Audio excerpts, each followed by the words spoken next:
So we're plowing through Chapter 7. We're on our way towards true object-oriented programming, which is when we have classes. Methods are part of classes. Methods can return. They can have return values, or they can return nothing, in which case they are declared as void.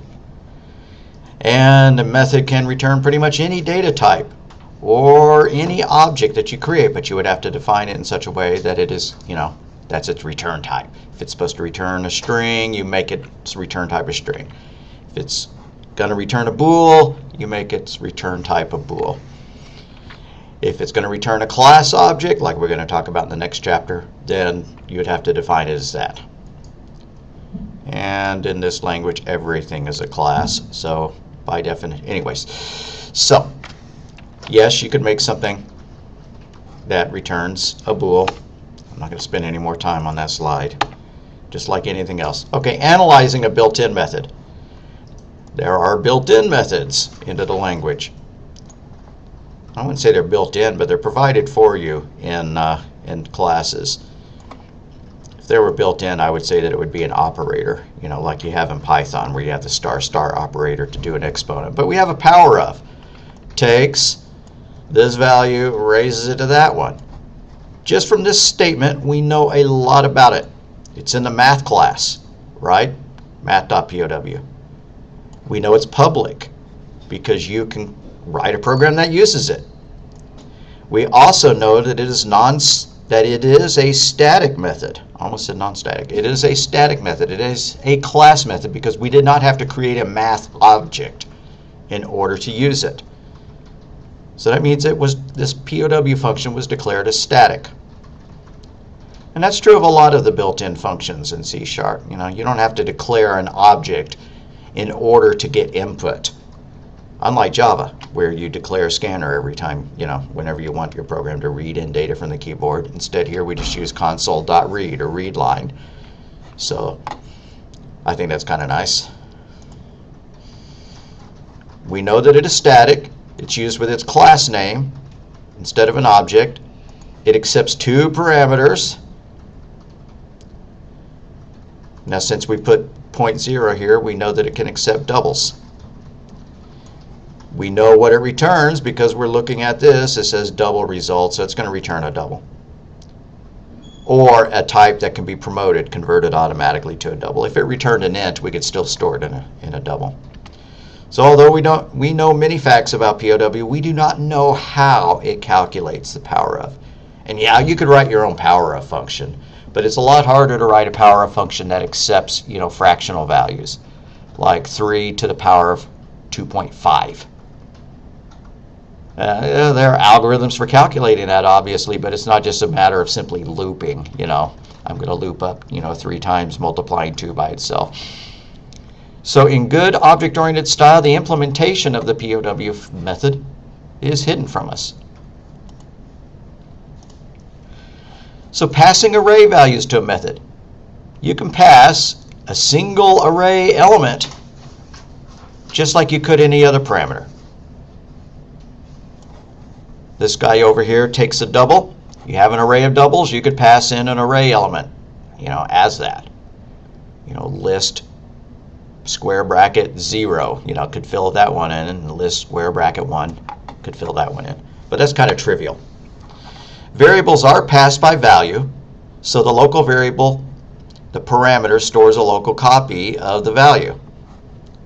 Don't know why they say variable. I would call it a parameter. If we were going to get all techie, we'd call it a formal parameter.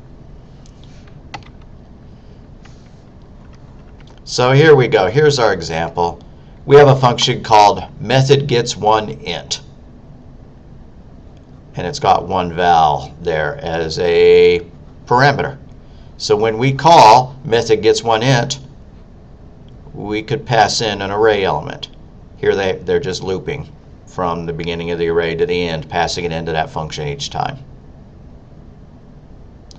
I'm not real impressed with this example, but it demonstrates that you can pass in array elements to fill in parameters. To me, the more interesting idea is to pass in an entire array and do something with that array, right? So you can pass an entire array to a method. Arrays are passed by reference rather than by copy. I don't know if I strictly believe that. We will go on and find out if that's strictly true. And what do I... Okay. That's slightly different than the way that Java behaves, which is quite plausible. So the method receives the actual memory address of the array. And it has access to the actual values in the array elements. I'm going to bite my tongue and not talk further about it. We will go ahead and accept their notation there, pass by reference. So if you pass in an array, the method can go and modify the elements in the array. My question is, can it allocate a new array and pass that back? All right, that's enough of that. So here's an example. They've written an array called method gets array because it receives an array. Don't know if you can see this, but here it is. The parameter, the formal parameter for that method, is an array of ints. And so when we're ready to call it, we declared an array of ints. We called method gets array and we pass in that array into it. And then this guy is free to go ahead and change all the elements of that array.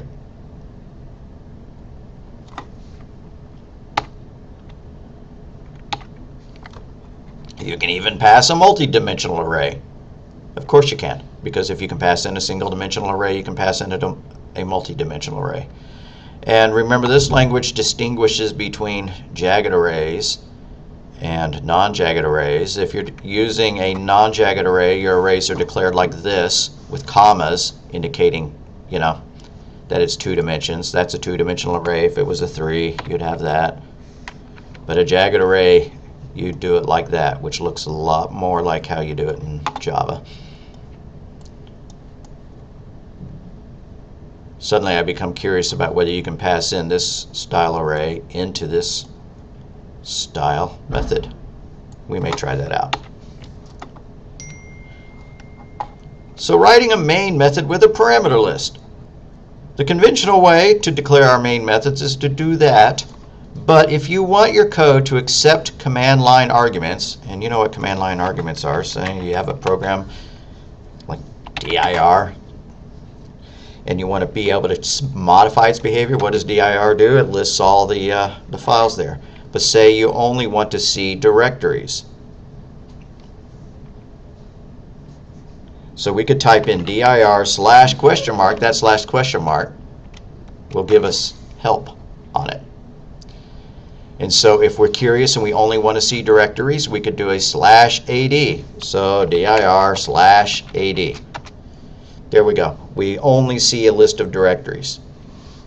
What if we don't like this output full of all these file dates and stuff like that, and we want the output to be very clean looking? You only want to display files, for example. You can do that as well.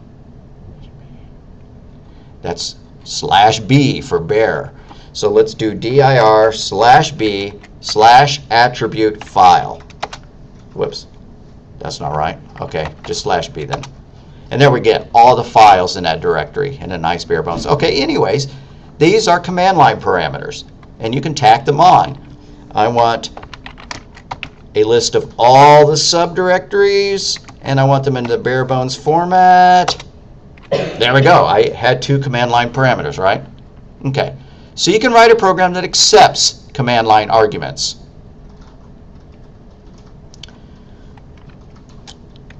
We really don't write any programs in any of the classes I know that do that, and we probably should. But we always run our programs from Visual Studio. So yes, you can configure Visual Studio to accept optional command line parameters. So here's a main method that does accept it. And if you look at it, it's an array of strings. So your code would have to process that array of strings in order to determine, the optional behavior that it was supposed to exhibit based on its command line arguments. Some programmers prefer to write main so that it returns an int rather than a void. the last statement in a main method must have a return statement in that case. If you're going to do that, if you're going to declare it as int, then you ought to make it to where a return code of 0 indicates a successful execution and any other value can be interpreted as an array code. Now, why would you do that? So that if you have a scripting language on your computer and you're calling this program, your program, you could check to see whether it executed successfully or not by what it returned. Some programmers prefer to write main so that it has public access. Its default is private. It's a little bit different than Java. A public main can go ahead and be called by another class. So not only when the program is executed will it find that main and run it, another class could execute that main method if you declare it as public. Don't think I'm going to give examples of that, but read the chapter and understand what they're saying there. Issues using methods in GUI programs. Some methods are automatically generated for you. We need to learn how to appreciate scope in the graphical user interface programs, and we want to perhaps create methods to be non-static if they're associated with a form, because you could still associate static methods. Well, let's see. When you create a GUI application, a lot of methods are generated automatically for you. For example, if you want to make a button method, you double click on the button and here it goes. It creates a method for you. We can see that it's got an object, which is whatever sent this message to it, and some arguments about how the button was pressed, what button was pressed, things like that. It has a name. It's declared as private because no other class is going to be clicking our button, most likely, and it doesn't return anything back to the form.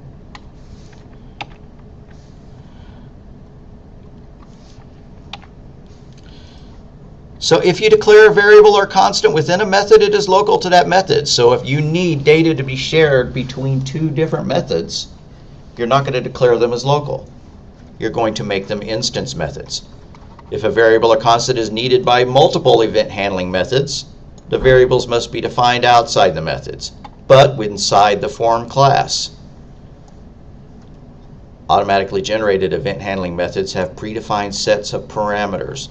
So, if we're going to write a button handler, it needs to match this syntax exactly, which is easy to do if you just double click the button and you let it generate that for you.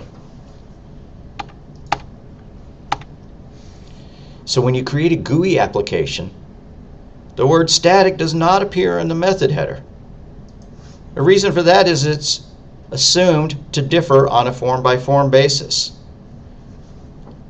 So the method is associated with an object from which the method invoking events are sent. You have this form and it's going to call this method. Well, this method had better not be static. It's an instance method to be applied to that form. All right, and we are done with methods. What is a method? It's a series of statements that perform a task. It's a body of code with a name. Some methods require passed-in information don't call them arguments or parameters. If you're passing it in, those are arguments. And when you're writing your code that accepts it, those are called parameters. However, they did say that arguments could also be called actual parameters, and that parameters as we have defined them could be called formal parameters. I'm going to use this terminology right here, just as I have. So you write methods to make your programs easier to understand and so that you can more easily reuse them. You have 200 lines of code in your main. Figure out how to cut that out and put it into a method. Modularize your code into methods.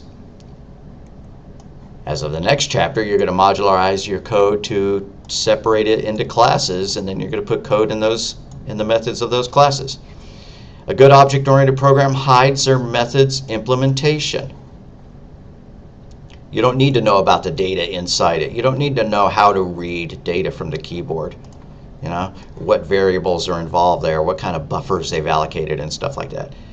And you can pass multiple arguments to a method if the method is defined to accept multiple arguments. It's called overloading.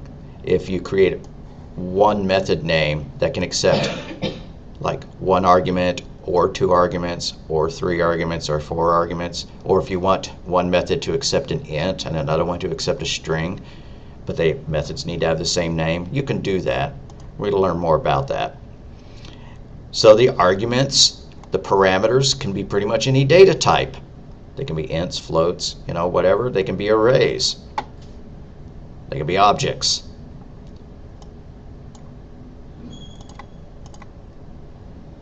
The return type can be any type used in the C# programming language, just like a parameter can be any type used in it. So you can pass an array in. You could send an array back out. So you might see different main method headers in other books or in programs written by others. If it's supposed to return a value, it won't be declared as void. If it's supposed to be invoked by another class somewhere, it's not going to be declared private. All right, I want to play with the idea of code that accepts an array and plays with it, does something with it. So I'm going to launch Visual Studio, make a C# console app, new project,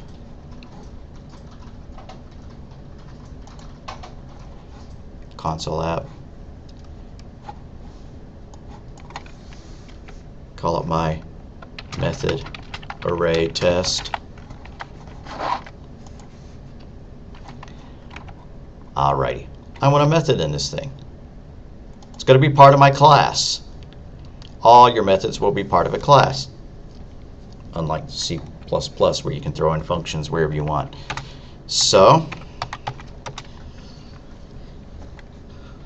let's write a static void test1, which accepts an array of ints, IA for int array. What's it going to do? Let's just print out a value. We'll print out all the values in the array. For each, parentheses, int, v for value or e for element, in the array, IA, is console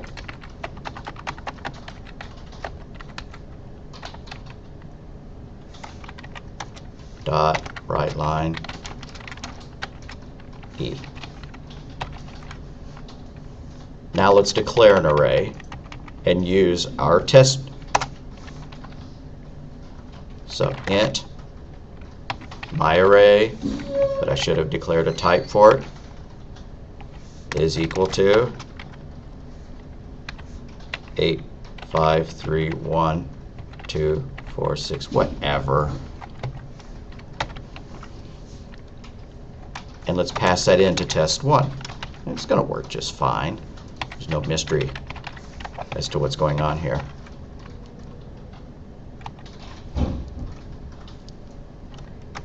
I'm going to stick my usual console.read line, or at least a console.read at the bottom.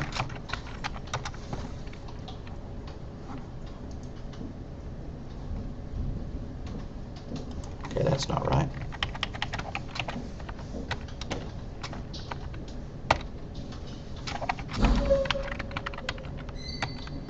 I'm declaring it outside of main. That's my problem.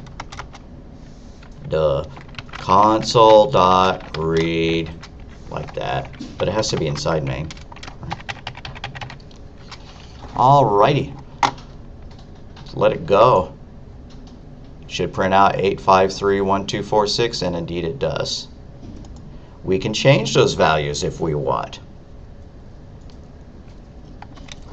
Let's write an array, a for loop that'll change all those values. Maybe it'll add 1 to it. So, you know what I'd like to do is to not write the line, but just to write each one with a space after it. So, let's do this. Write E, and how to use placeholders, and then console.write a space. After our for loop, let's do a write line. Why do that? So that when we print it, it's all in a nice little row. We will be able to see changes to the array more easily there. If I change the properties, is that going to keep it nicely formatted? Let's find out. All right, I'm going to run it again and see if you can still see 8531. All right, good. All right. So let's write another one that adds, increments every element in that array by 1. We're proving that we can actually modify the array. And why are we proving that? Didn't we prove on the, or did we only lecture about it? The last time we did this, that if you try to modify the behavior, the value of a parameter that's being passed by copy, it can't change. Have we done that in C#? Yeah, we can do that. I can't remember if we did that in C# or Java, so why not? Static, change me. It's going to take an int. It's going to set I, and I forgot to put a return type. That's why this is being errored out. Static void, change me, int I. What it does is it changes it to 100. So down here in main, I'm going to declare a variable. X is equal to 4. I'm going to call change me with X. Then I'm going to print out X. See if it's 4 or not. And yes, it's going to equal 4. Spoiler alert.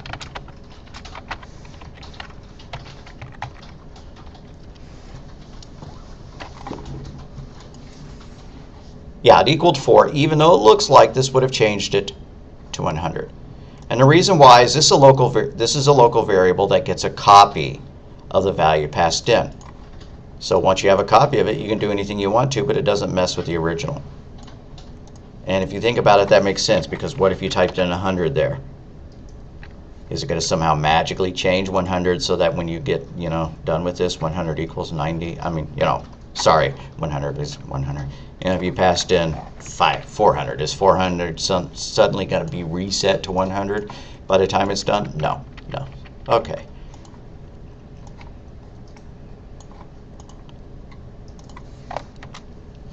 Now, where were we? We were about to write a function that would change all the elements in the array, adding 1 to them. So static void add 1 to our int array. Int square brace IA close parentheses. Now we can't use for each.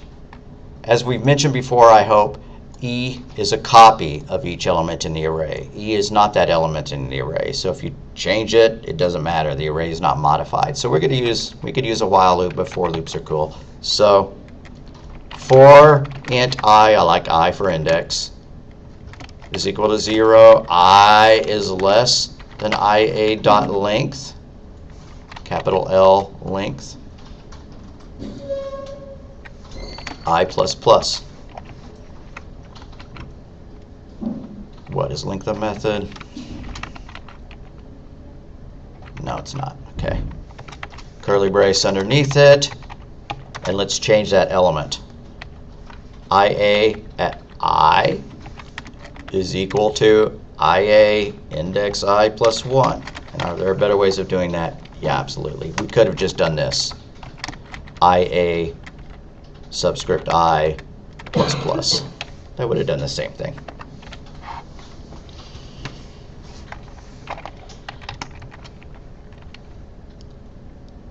Now that I've proven that the change me method didn't actually change the value, I'm just going to delete it. It's messing up our code. I'm going to delete the calls to it. We've learned our concept. Delete the call to console.writeLine that printed out X afterwards. Alrighty, so let's call add1, passing in my array, and print it out again.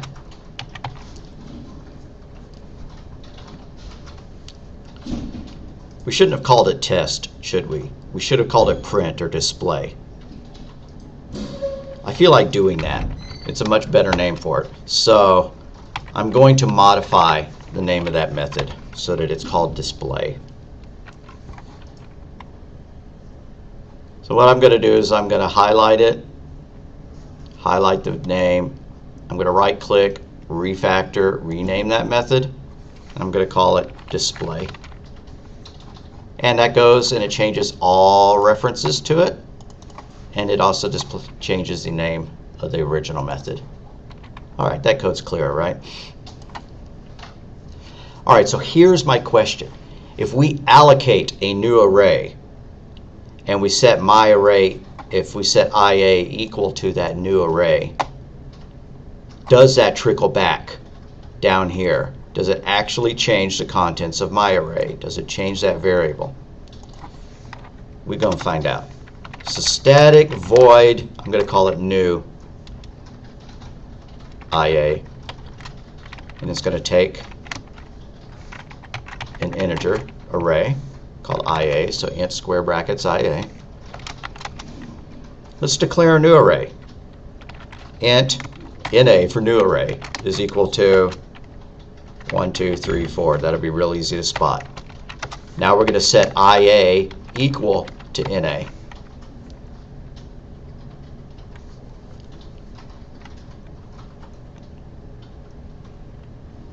Let's go down and test it out.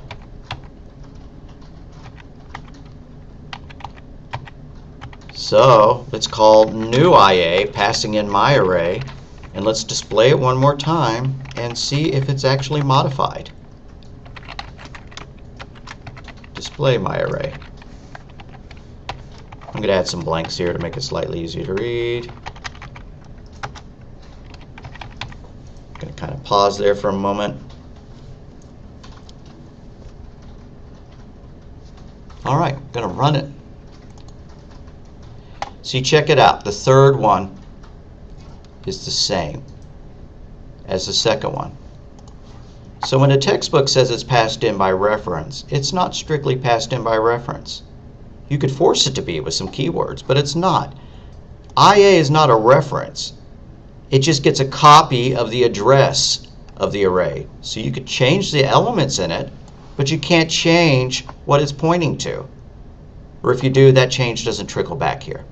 I hope that makes sense. And if you've taken a Java course where we've also talked about passing in, arrays, it probably really will. The lowdown is that you can change the elements in an array when you pass it in, but you can't reassign it to a new array. Hope that makes sense. The same is true of objects. If you pass in an object, you can change the elements of the object, but you can't change the object itself to a new object unless you declare it as being a reference.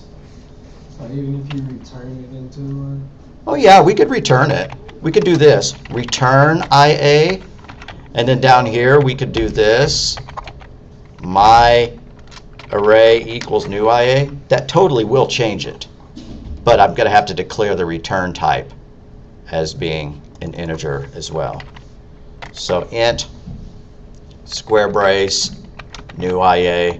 If you're going to do that, you don't even need to pass this in, but I'm going to leave that there, I guess. Then I add the line return IA.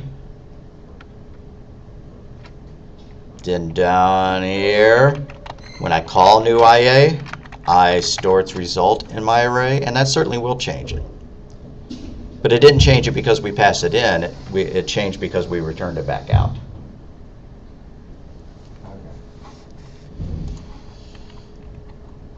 But Java, isn't Java passed by value? It is. Yeah, Java behaves exactly like what we have outlined here as well.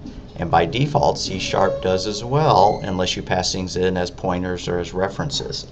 Java doesn't support pointers or references, so it's a pure pass by copy, pass by value. And they're saying that arrays are passed by reference, right? They claimed that it passed by reference. And it's not a reference because if it was a reference, you could allocate a new array and pass it back that way. But it's not a reference. It gets a copy of the address so that it can change the elements in it, but it can't assign it to a new array. Textbook's slightly wrong there. So I'm not going to ask a test or quiz question based on that statement, the way they worded it. I could ask this. I could say, you know, after you call this, what will your array be? Will it equal 1, 2, 3, 4, or will it equal 8, 5, 3, 1, 2? You know, I expect you to have watched this lecture and to remember that. I'm going to change this back to the way it was. So that's now a void again. It doesn't return anything. And down here, when we invoke it, we're not storing its return value in anything because we have nothing to store. It's a void. All right, just a little bit more practice about writing methods, but I know we already know how to do this stuff. So, all right, write a method called qubit. Misspelled if you mean qubits as a term of measurement, but anyways, that accepts a double and returns double times, or returns that value cubed.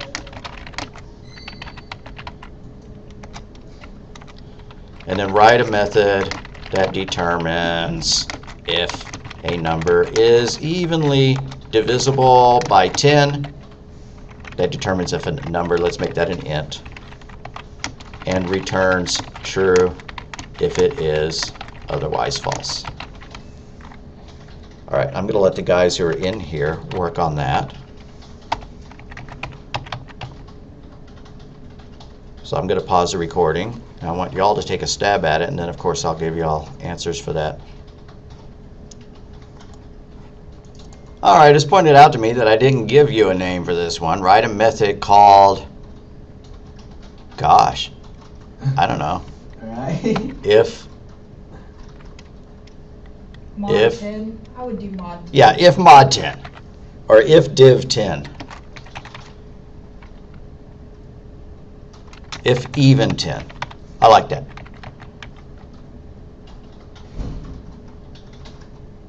So why do millennials go to bathrooms in pairs? Because they can't even. All right, if even 10.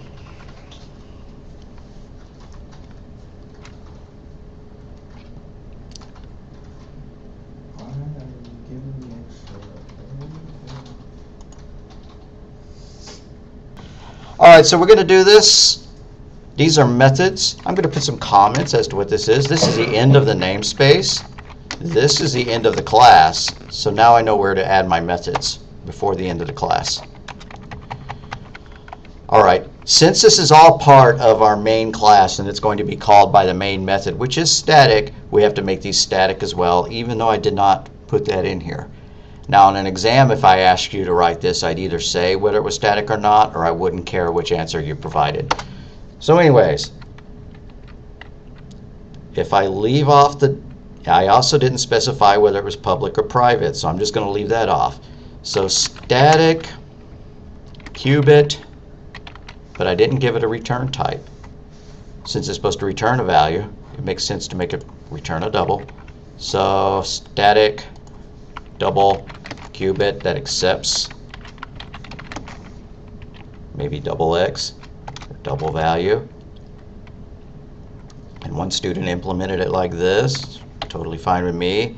X is equal to x times x times x, or x is equal to math dot, you know. I forgot about the power function times. Yeah, so you could do it like that, or you could do, you know, math dot POW x to the power 3, whatever you like. All right, that fulfills the need for the first one. Now one called if even 10. Static. It's going to return a true or false, so we need to make it Boolean. Bool.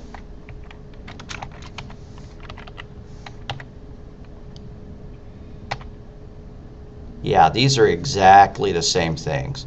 A question came up.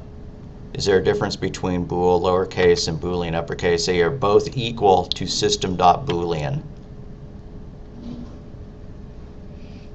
If you want to get wacky and confuse other people, you could call it system.boolean like that. We're not going to do that. Okay, so anyway, system bool if even 10 double x, except I said make it take an int, but honestly you can do modulus on doubles in this language, but okay. To follow my specs exactly, if x mod 10 is equal to 0, return a true. Else return a false. This could be shortened to one line if we wanted to. It could just look like this. Return x% 10 equals 0. That would do the same thing.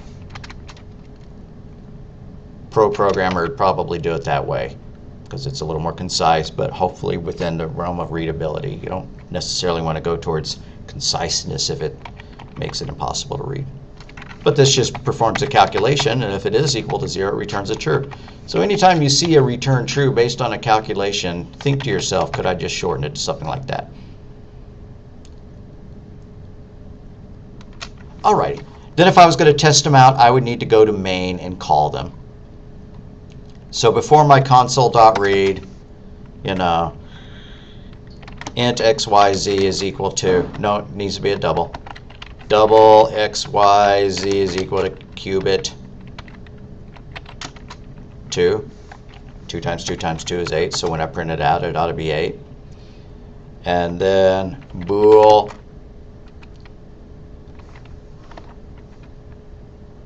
d10 is equal to is divisible by 10, and then pass in xyz. Nah, let's just pass in like 30. And I'm getting an error there. Oh, excuse me, if even 10. Alrighty, if even 10. Then write those bad boys out. Console.writeLine xyz equals placeholder 0. d10 equals placeholder 1.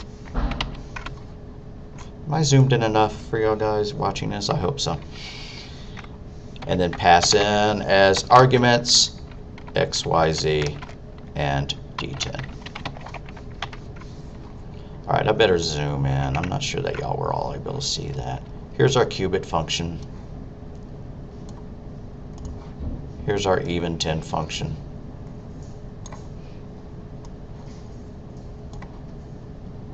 Here's where we invoke them.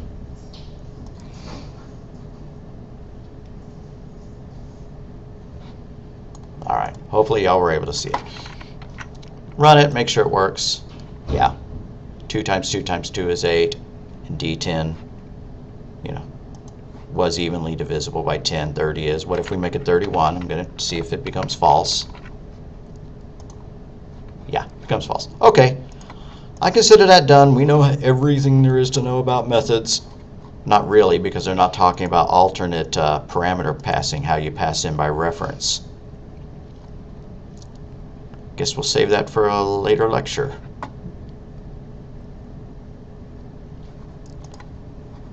So let's stop here. Go ahead and upload your .cs file.